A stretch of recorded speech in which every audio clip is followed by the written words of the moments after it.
اشارات ہیں جو علامہ صاحب نے فرمائے، سیرت النبی سے ہم فیض یاب ہوتے ہیں،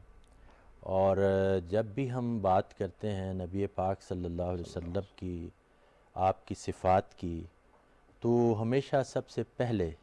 رحمت و شفقت ہی آپ کا یہ ترہ امتیاز ہے، آپ کی اسوہ حسنہ کی سب سے نمایاں خصوصیات میں سے پہلی خصوصیت ہمارے سامنے آتی ہے۔ میں سمجھتا ہوں کہ اس وقت امت مسلمہ پر جو بہار کا موسم ہے وہ آپ کی اسی رحمتوں کے طفیل ہے، اور جو کہا گیا کہ انت ربیع فی ربیع فی ربیع، آپ صلی اللہ علیہ وسلم آپ اپنی رحمتوں کی بنیاد پر آپ تو موسم بہار ہیں، اور بہار کا پھول بہار کے موسم میں بہار کے پورے ماحول میں ہیں۔ یہ بہاریں سب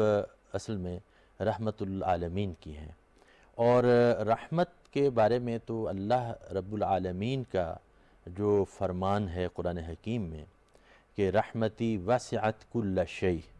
میری رحمت وہ ہے کہ جو ہر چیز پر وسیع و محیط ہے، اور نبی پاک کے بارے میں جیسے ابھی آیت تلاوت کی گئی ہے وما ارسلناک الا رحمۃ للعالمین، تو اس سے بھی نمایاں ہوتا ہے کہ پوری مخلوق کے لیے اور خصوصاً انسانیت کے لیے آپ صلی اللہ علیہ وسلم کی رحمت و رافت اور آپ کی طرف سے ہمدردی، تعظیم، محبت، خلوص، یہ پوری انسانیت کے لیے ہے۔ اور اس میں خصوصاً جب ہم دیکھتے ہیں یہ اصول جو میں سمجھتا ہوں اسلامی تہذیب کا ایک سنہرا اصول اللہ کے پیارے رسول کے اس اسوہ مبارکہ سے ہمیں ملا ہے کہ چھوٹوں پر شفقت کرنا اور بڑوں کی تعظیم کرنا، ایک ایسا اصول اور کلیہ ہے کہ اس سے پورے معاشرے کے اندر تہذیب کا ایک اصول نافذ ہو جاتا ہے، اور جو معیارات ہیں کسی تعظیم کے، کسی کو اہمیت دینے کے، کہ کہیں معیشت اور سماج میں اس کے مقام کو سمجھا جاتا ہے، کہیں دولت شہرت کو سمجھا جاتا ہے، کہیں سیلیبریٹی ہونا اس کی عزت اور تعظیم کا، لیکن یہاں بڑا ہونا، عمر میں بڑا ہونا اللہ کے پیارے رسول کا ایک ایسا اصول ہے جو تہذیب پوری میں رحمت و رافت بکھیر دیتا ہے۔ اور دوسری طرف اس کا رخ کہ بچوں کے اوپر عنایات اور شفقت، یہ نسل نو کی تربیت کا وہ نرمی کا بہترین اصول ہے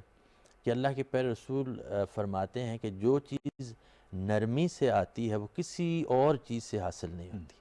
اور ایک جگہ فرماتے ہیں کہ جو رحمت سے محروم ہے وہ ہر چیز سے محروم ہے۔ اس لحاظ سے دیکھا جائے تو بچے وہ مستقبل کے انسانیت کے گہوارے کے وہ پھول ہیں کہ جب تک ان کو نرمی سے، محبت سے، تعظیم سے پروان نہیں چڑھایا جائے گا، تب تک پورے معاشرے میں، تہذیب میں، تمدن میں وہ تعظیم کے معیارات بن نہیں پائیں گے، اور نسل نو کو کون سمجھائے گا پھر کہ تم نے دوسروں کا احترام کرنا ہے۔ لہٰذا یہ اصول نبی پاک صلی اللہ علیہ وسلم کی سیرت کا ہمارے لیے تو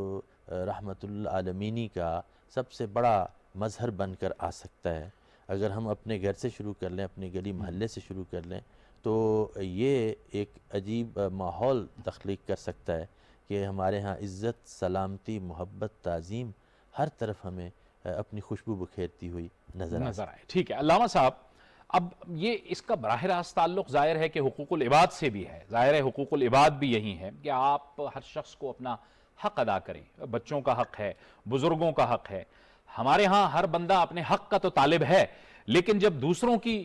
حقوق کی ادائیگی کی بات آتی ہے تو وہاں پہ بیزاری دکھائی دیتی ہے۔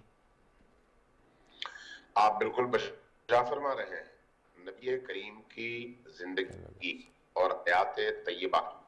A to Z، پہلے دن سے لے کر آخری دن تک، ہر لمحہ،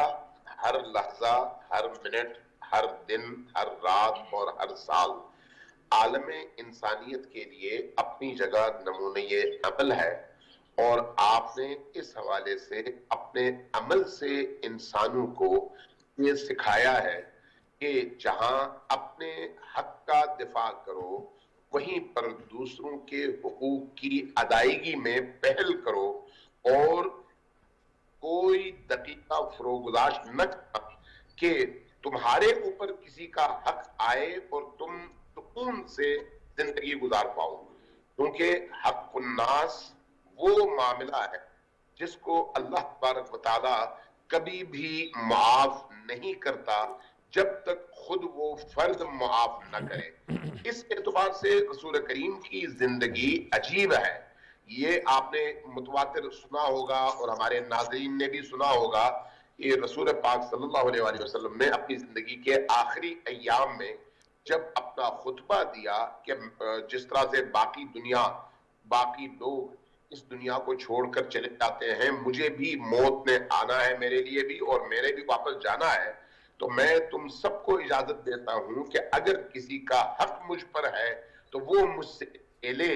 تو آپ نے یہ سنا اور پڑھا ہے کتابوں میں کہ ایک صحابی اٹھا اور اس نے کہا کہ یا رسول اللہ، ایک زمانے میں جب آپ ہمارے سامنے سے گزر رہے تھے، آپ کے ہاتھ میں چھڑی تھی، وہ ہلی تو وہ مجھ سے ٹکرائی اور مجھے اس سے درد ہوا تھا، میں آپ سے بدلہ لینا چاہتا ہوں۔ تو یہ چونکہ حق الناس تھا، نبی کریم نے جواب میں یہ نہیں فرمایا کہ میں تو نبی ہوں، یہ فرمایا کہ ٹھیک ہے آؤ، اور اپنی قمیض اوپر کی، اور اس صحابی نے آ کر فوری طور پر بوسہ دیا اور پھر قدموں میں گر پڑا۔ لیکن نبی کریم کا اپنا بیہیویئر، اپنا اخلاق، اپنی سنت اور اپنا عمل جو ہے وہ یہ بتاتا ہے کہ دوسرے کا حق چاہے چھوٹا ہو یا بڑا ہو، پہلی ترجیح کے طور پر وہ حق ادا کرنا چاہیے، چاہے تمہارا اپنا حق مارا جائے۔ اس لیے رسول کریم کی تعلیمات میں درگزر بہت زیادہ ہے، لیکن اپنے حق سے، دوسروں کے حق سے نہیں، اپنے حق سے دستبرداری کی تعلیم آپ نے دی ہے، اور دوسروں کے حقوق کو ہر صورت میں اور پہلی فرصت میں ادا کرنے کا حکم دیا ہے۔ لہذا اگر کوئی معاشرہ ترقی کرنا چاہتا ہے تو وہ جہاں اپنے حقوق کے حصول کے لیے جد و جہد کرتا ہے، وہیں پر اس معاشرے کی پہلی ذمہ داری یہ بھی بنتی ہے کہ وہ دوسروں کے حقوق کی ادائیگی کے حوالے سے بھی اپنی ذمہ داری ادا کرے، اور یہ جو دوسروں کے حقوق کی ادائیگی ہے یہ فرسٹ ہے، اور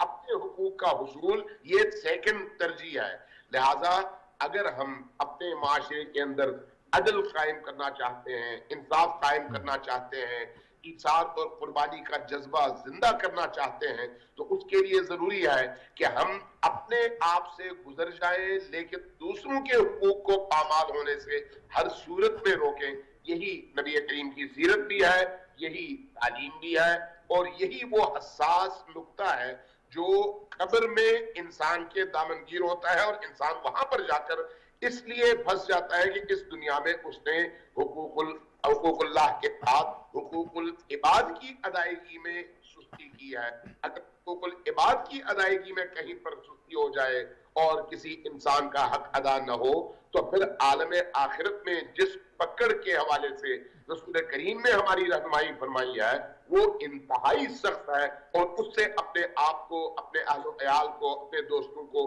بچانا ہم سب کا فرض ہے۔ اور یہ علامہ صاحب نے جس واقعے کی طرف بڑی خوبصورت انداز میں اشارہ کیا، اسی وجہ سے قرآن میں ارشاد باری تعالیٰ ہے کہ وَإِنَّكَ لَعَلَىٰ خُلُقٍ عَظِيمٍ۔ تو یہ جو رحمت للعالمینی ہے اس کا اخلاق کے ذریعے اظہار ہمیں ہر جگہ نظر آتا ہے۔ اللہ کے پیارے رسول صلی اللہ علیہ وسلم کا حسن خلق جو ہے وہ اس حد تک اولین ترجیح ہے کہ آپ فرماتے ہیں کہ انا بعثت لاتمم مکارم الاخلاق، کہ مجھے مبعوث کیا گیا ہے اللہ رب العالمین کی طرف سے کہ میں تاکہ اعلیٰ اوصاف انسانی جو ہیں ان کو بدرجہ کمال تک پہنچا دوں، اور اس کے لیے مبعوث ہوا ہوں۔ گویا میرا ایک مقصد بعثت کا یہ بھی ہے۔ آپ صلی اللہ علیہ وسلم نے پھر خلق عظیم کا مظہر کہیں وعدہ ایفا کرنے میں نظر آتا ہے، کہیں خواتین کی خصوصاً تعظیم کرنے میں نظر آتا ہے، کہیں بچوں کے اوپر غیر معمولی شفقت و رافت اور رحمت کی صورت میں نظر آتا ہے، اور کہیں بڑوں کی تعظیم اور محروموں کو حق ادا کرنے کی جو آپ کی تلقین بھی ہے اور عملی نقشہ ہے، کہیں آپ کی سخاوت جو ایک سمندر اور دریا کی طرح کھل کے سامنے آتی ہے، اور دوسروں کے لیے تعظیم و محبت کے اور خلوص و رافت کے آپ کی طرف سے احسانات کا سلسلہ آتا ہے۔ ہمیں اس کو، جیسے ابھی بات ہو رہی تھی کہ حقوق اور فرائض کا معاملہ جو ہے وہ آپ کی سیرت میں ہمیں ایک ہی سکے کے دو رخ کی طور پر نظر آتا ہے، اور یہ قرآن میں بھی حق اور فرض ایک مفہوم میں استعمال ہوا ہے کئی جگہ پر، جس کا مطلب یہ ہے کہ ایک چیز میرے اوپر فرض ہے، لازم ہے، تو یہ دوسرے کے اوپر آپ کا وہ حق ہے۔ تو گویا میں اگر اپنا فرض ادا کر رہا ہوں تو میں دراصل دوسرے کا حق ادا کر رہا ہوں۔ لہذا اسلام نے اور نبی پاک کی سیرہ مطہرہ سے جو سبق ملا ہے وہ حقوق اور فرائض کے درمیان اس توازن کا ہے کہ جیسے جیسے فرائض ادا ہوتے چلے جاتے ہیں اسی طرح دوسروں کے حقوق ادا ہوتے چلے جاتے ہیں۔ تو ایک تعلق تو اس رحمت و رافت کا اور اخلاق عظیم کا تعلق جو ہے حقوق کی ادائیگی کے ساتھ ہے۔ ایک لفظ اور بڑا استعمال ہوتا ہے، قرآن حکیم نے عدل کے ساتھ احسان کا لفظ جو فرمایا ہے، تو احسان کے ایک معنی بنیادی یہی ہے کہ حسن خلق اور اپنی طرف سے ایثار کا وہ اظہار کہ دوسرے کا حصہ نہیں بھی بنتا اگر، اور آپ کا حق بنتے ہوئے آپ اس حصے پر اپنا کلیم اور دعویٰ کر سکتے ہیں، لیکن اس کے باوجود آپ ایثار اور دستبرداری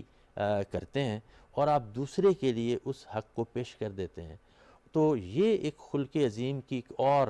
مظہر ہمارے سامنے آتا ہے جو نبی پاک صلی اللہ علیہ وسلم کی سیرت مطہرہ میں جگہ جگہ نظر آتا ہے۔ پھر یہ خلق عظیم کا مظہر صرف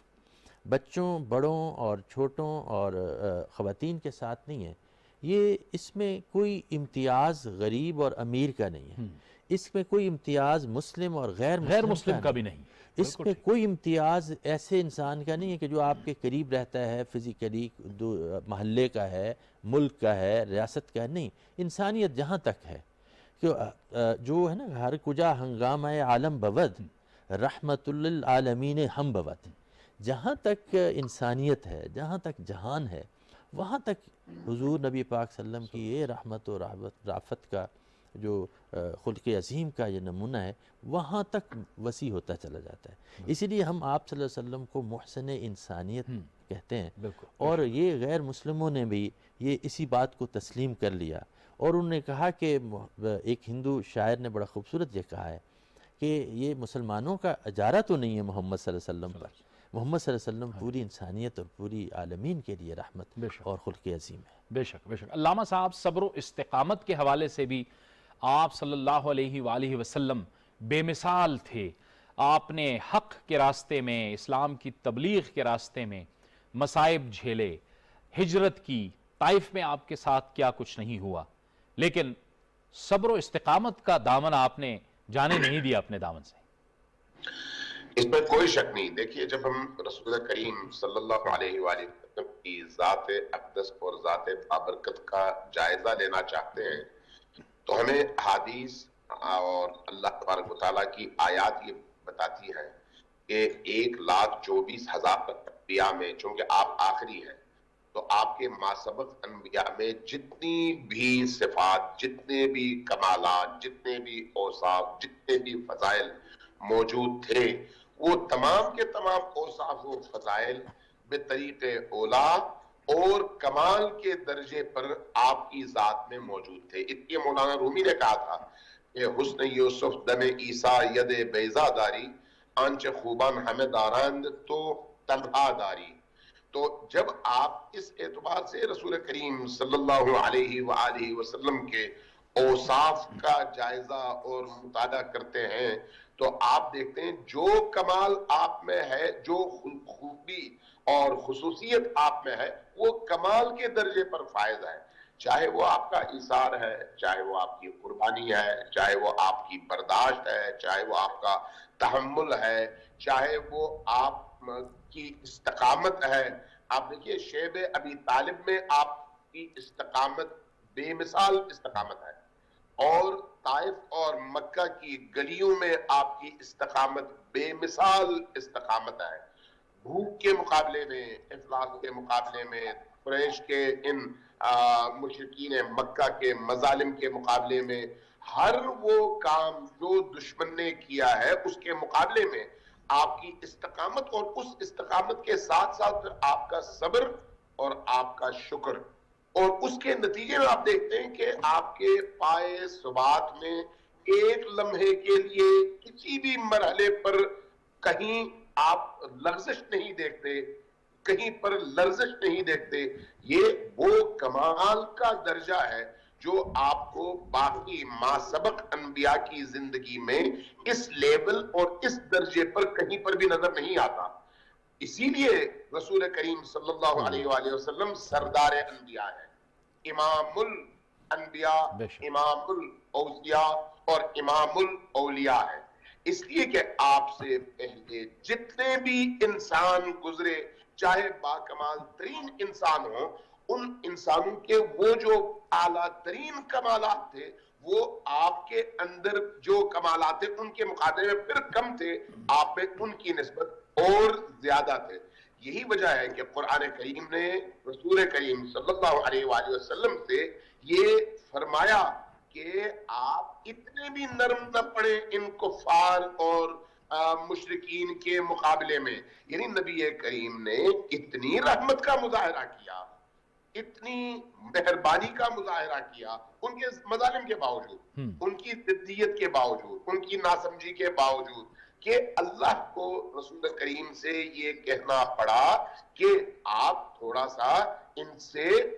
اس انداز میں وہ کریں کہ ان کو پھر آپ پر سوار ہونے کا اور آپ کا استحصال کرنے کا موقع نہ ملے. نبی کریم صلی اللہ علیہ وآلہ وسلم کی یہ جو اخلاقی آپ کی روش اور آپ کا رویہ ہے، اس رویے نے بڑے سے بڑے دشمن کے دل میں بھی آپ کے لیے ایسا جذبہ پیدا کر دیا تھا کہ وہ ششتر رہ جاتا تھا اور آپ کی ذات کا اعتراف کرنے پر مجبور ہو جاتا تھا. تو یہ جو کمال ہے، یہ کمال اسی لیے قرآن کریم نے اس کمال کو لکم فی رسول اللہ اسوۃ حسنہ کہہ کر تا قیامت آنے والی انسانیت کے لیے آپ کی ذات کی ان اوصاف، ان فضائل اور ان خصوصیات کو نمونۂ عمل قرار دیا ہے. اگر ہم جیسے انسانی معاشرے کے اندر آپ کی ذات کے ان اوصاف کا کوئی سواں حصہ بھی پیدا ہو جائے تو ہماری نجات اور ہمارے معاشرے کے کمال تک پہنچنے کے لیے وہی ایک ذرہ بہت ہے. چونکہ آپ کی ذات اللہ تبارک و تعالیٰ کی طرف سے وہ کامل ترین ذات ہے کہ اپنے اوصاف کے حوالے سے، ان تمام خصوصیات کے حوالے سے وہ کامل ہے اور وہاں پر پھر مزید کی کوئی گنجائش نہیں ہے. سبحان اللہ، سبحان اللہ. پروفیسر صاحب سبحان اللہ. اور آپ کے اخلاق کو، آپ کے بیہیویئر کو آج کے بچوں تک، آج کے نوجوانوں تک، آج کی نوجوان نسل تک پہنچانے اور ان کے اندر اس رویے اور اس اخلاق کو زندہ کرنے کی ضرورت ہے. بہت سبحان اللہ، بہت اچھی بات کی. پروفیسر صاحب، حسن سلوک اور حسن اخلاق کی بات ہوئی. فتح مکہ کے بعد آپ صلی اللہ علیہ وآلہ وسلم کیا کچھ نہیں کر سکتے تھے، لیکن آپ نے امن و سلامتی کا پیغام دیا. یہی جو ابھی علامہ صاحب نے اشارہ فرمایا تھا کہ ہمارے عمل میں ایسا کیوں نہیں آتا. فتح مکہ پوری مثال ہے، اور ریاستوں کے لیے، قوموں کے لیے، ملکوں کے لیے بھی، اور امت مسلمہ من حیث المجموع بھی، کہ جہاں آپ کو دیگر اقوام پر غلبہ بھی مل جائے اور دیگر قومیں اور معاشرے اور دیگر مذاہب سے جڑے ہوئے لوگ اگر آپ کے ساتھ زیادتی بھی کریں تو آپ اپنی رحمت، جو آپ کی دین کا بنیادی حصہ ہے، وہ اخلاق جو اسوہ رسول صلی اللہ علیہ وسلم کا بنیادی نمونہ ہے، اس کا عملی مظاہرہ کب ہوگا؟ یہ وہ ضرورت ہے کہ ہم اپنی نسلوں تک، نوجوان نسلوں تک اگر یہ پہنچا سکیں تو وہ عمل کے ذریعے ہی ممکن ہے. جب تک یہ کتابوں میں رہے، جب تک یہ گفتگوؤں اور ہماری اس میں رہے، عقیدتوں میں رہے، تب تک تو اس کا فائدہ ہمیں یا ہمارے معاشرے کو نہیں ہونے والا. فتح مکہ کی مثال، صلح حدیبیہ کی مثال، اس کے بعد آپ کا منشور اعظم جو حقوق کا آپ نے خطبہ حجۃ الوداع میں دیا، اس کی ایک ایک نقطے پہ جب غور کرتے ہم تو ہمیں معلوم ہوتا ہے کہ جو خلق عظیم ہے، جو انسانوں کے ساتھ سلوک اور رویے میں رافت اور نرمی کا عمل دخل ہے، وہ اس حد تک زیادہ ہے کہ ابھی علامہ صاحب بھی فرما رہے تھے کہ جس کا ذکر نبی پاک صلی اللہ علیہ وسلم اس حد تک رحیم اور رعوف تھے اور ان کے لیے مہربان تھے کہ یہاں تک کہا گیا کہ آپ دشمنوں کے ساتھ آپ وہ حساب کر سکتے ہیں جہاں تک عدل کا تقاضا ہے، مگر نبی مہربان صلی اللہ علیہ وسلم نے تو ان منافقین کے لیے بھی رحمت کا، جو بظاہر اسلام کے دائرے میں داخل تھے اور وہ نبی پاک صلی اللہ علیہ وسلم کے لیے اور اسلام کے لیے سازشوں میں بھی مصروف تھے، تو ان کے لیے بھی آپ نے یہ فرما کر ان کو وقت دیا کہ شاید ان کے دلوں میں تبدیلی آئے، اور شاید اس وجہ سے ان کے قبیلے کے دیگر افراد اس جہنم کی آگ سے بچ کر دین کے دائرے میں آ جائیں اور اس خلق عظیم کا حصہ بن جائیں۔ اور اس بنیاد پر آپ نے فتح مکہ کے موقع پر جو آپ نے معاف فرمانے کا اور ان کو آزاد کر دیا اس بدلے کی قید سے، اور یہ کہا کہ بھئی اب تو اگر وہ لوگ جو مسلمانوں کے خلاف صف آرا تھے ان کے گھروں کو بھی امان کی جگہ قرار دے دیا، اور یہ کہا کہ اگر ہماری طرف سے یہ امان کا پیغام ہے، ہماری طرف سے قوت کا پیغام ہے، ہماری طرف سے خلق عظیم کا پیغام ہے، درگزر کا پیغام ہے، صبر کا، تحمل کا پیغام ہے، اور اس کا نتیجہ یہ نکلا کہ جیسے قرآن نے صلح حدیبیہ کو فتح مبین قرار دیا، اور اس کے بعد آپ کے فتح مکہ کے جس اثرات ہوئے کہ اس کے بعد وفود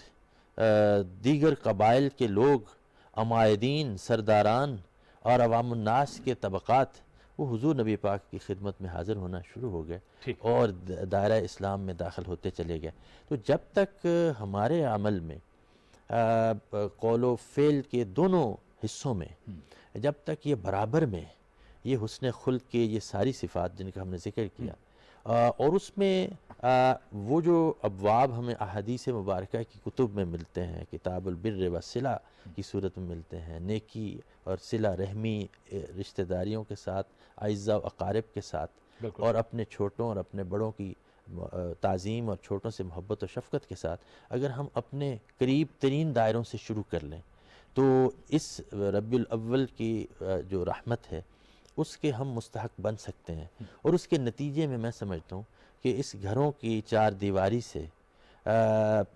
آگے بڑھتے ہوئے پورے معاشرے میں اور پوری بین الاقوامی برادری میں یہ انسانیت کا سب سے بڑا شرف جو ہے نبی پاک صلی اللہ علیہ وسلم کی سیرت کا، خلق عظیم کا، وہ ہم پہنچانے کا سبب بن سکتے ہیں۔ ٹھیک ہے علامہ صاحب، امت مسلمہ کو اتفاق کی ضرورت ہے، آج اس سے بھی زیادہ اتفاق کی ضرورت ہے جو آج سے چند سال پہلے تھی، کیونکہ مسلموں کو تقسیم کرنے کی سازش بھی پوری دنیا میں قائم و دائم ہے۔ کتنی ضرورت ہے اس بات کی کہ ہم سب مسالک اور فرقوں سے بالا ہو کر ایک اچھے مسلمان بن کر اپنے آپ میں، اپنے تمام امت مسلمہ میں اتفاق پیدا کریں؟ دیکھیں، نبی کریم صلی اللہ علیہ وآلہ وسلم کی ذات اقدس تمام عالم اسلام کے درمیان وہ نقطے اتحاد ہے کہ جس پر جمع ہونے کے بعد تمام اختلافات اپنی موت آپ مر جاتے ہیں۔ چونکہ نبی کریم صلی اللہ علیہ وآلہ وسلم کی ذات اقدس ہم سب کو اس رحمت کی لڑی میں جوڑنے کا باعث ہے، لہٰذا اگر ہم ان مشترکات پر اکٹھے ہو جائیں جو تمام مسالک کے درمیان ایک ہی ہیں، اور ان مشترکات میں سب سے بڑی طاقت رسول کریم صلی اللہ علیہ وآلہ وسلم کی محبت، آپ کی عقیدت اور آپ کی رسالت پر ایمان ہے، اگر یہ چیزیں ہمارے اندر زندہ ہو جائیں اور ہم اپنے امتیازات کو اپنی حد تک رکھیں، دوسروں کے امتیازات کو چھیڑنے کی بجائے اس میں ان کو آزاد چھوڑ دیں، لیکن جو ہمارے مشترکات ہیں جس میں توحید ہے، قرآن ہے اور خود نبی کریم صلی اللہ علیہ وسلم کی ذات اقدس ہے، اگر ان پر ہم اکٹھے ہو جائیں تو یقین جانیے صرف پاکستان نہیں، پوری دنیا کے اندر مسلمان سب سے بڑی طاقت بھی ہے، سب سے مؤثر طاقت بھی ہے، اور چاہے وہ اقتصادی میدان ہو، سیاسی میدان ہو اور تمدنی میدان ہو، علمی میدان ہو، فکر میدان ہو، اخلاقی میدان ہو، چاہے کوئی بھی میدان ہو، اگر ہم ان نکات پر جمع ہو جائیں تو ہم غالب بھی ہیں اور پوری دنیا کے مقابلے میں ہم سب سے بڑی طاقت بھی ہے، اور ہماری طاقت کا راز نبی کریم صلی اللہ علیہ وآلہ وسلم کا وہ عشق ہے۔ لہٰذا ان ایام میں اگر ہمارے علماء کرام اس نقطے پر امت کو یکجا ہونے کی طرف دعوت دیں تو میرا خیال ہے اس سے بڑا ثواب کا کام، عبادت کا کام اور اللہ کو پسند کام شاید اور کوئی نہ ہو جو یہ کام ہے کہ امت کو نبی کریم کی ذات کے ساتھ اس طرح سے جوڑ دیا جائے کہ یہ ہماری زندگیوں کا مشترکہ سرمایہ بنے، اور اس سرمایہ کی بنیاد پر ہم اللہ اور رسول کے دشمنوں اور مخالفوں کے مقابلے میں ایک طاقت بن کر کھڑے ہو سکیں اور سرخرو ہو سکیں انشاءاللہ تعالی۔ بے شک بے شک، جزاک اللہ، بہت بہت شکریہ علامہ محمد امین شہیدی صاحب آپ کا، پروفیسر مستفیض احمد صاحب آپ کا بھی بہت بہت شکریہ۔ پروگرام یہ خصوصی پروگرام تھا سیرت النبی حضرت محمد مصطفیٰ صلی اللہ علیہ وآلہ وسلم کے حوالے سے۔ اللہ تعالیٰ سے دعا گو ہیں کہ اللہ تعالیٰ اپنے احکامات اور نبی کریم صلی اللہ علیہ وآلہ وسلم کی تعلیمات پر چلنے کی توفیق عطا فرمائے۔ اجازت دیجیے، اللہ حافظ۔